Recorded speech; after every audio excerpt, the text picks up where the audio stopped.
Treasure Island, Chapter 3, The Black Spot.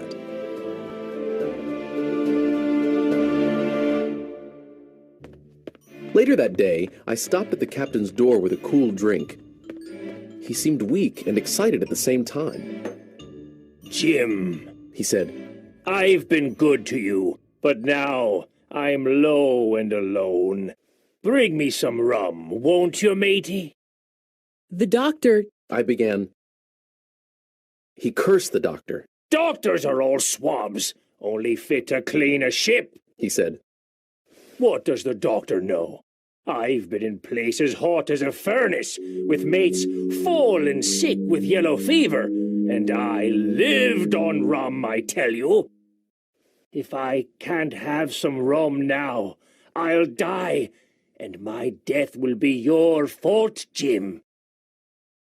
He cursed some more, and then began to plead.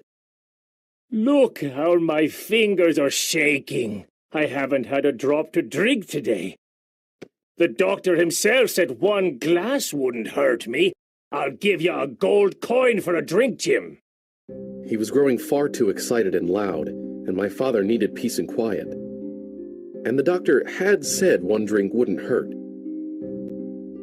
Finally, I said, "I don't want your money, except what you owe my father. I'll get you one glass and no more." When I brought it, he seized it greedily and drank. "Aye," he said. "That's better. How long must I lie here?" "A week, at least," I replied. "Thunder!" the captain cried loudly. "I can't do that. They'll find out where I am and give me the black spot. I must get away." He rose from the pillow with great difficulty, holding on to my shoulder with a grip that almost made me cry out. Then he paused, sat up in bed, and said, "Help me up." But before I could, he fell back on his pillow.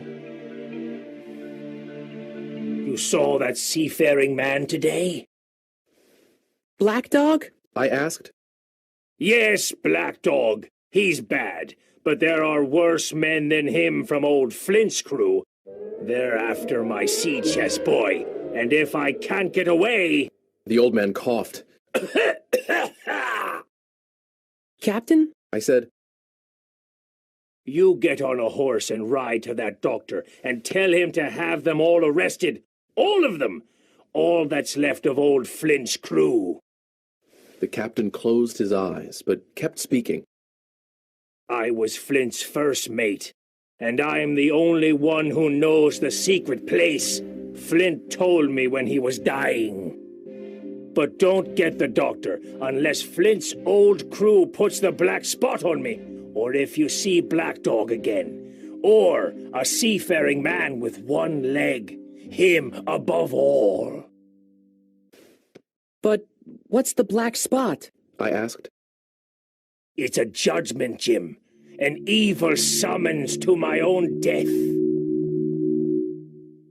I gave him some medicine, and he fell into a deep sleep. As it happened, my father died quite suddenly that evening. Our grief, the visits from the neighbors, the funeral arrangements, and the work at the inn kept me too busy to worry about the captain for a few days. He came downstairs to eat his meals as usual, but he drank more rum than he had before. He seemed shut up in his own thoughts, never talking to me or any of the other guests.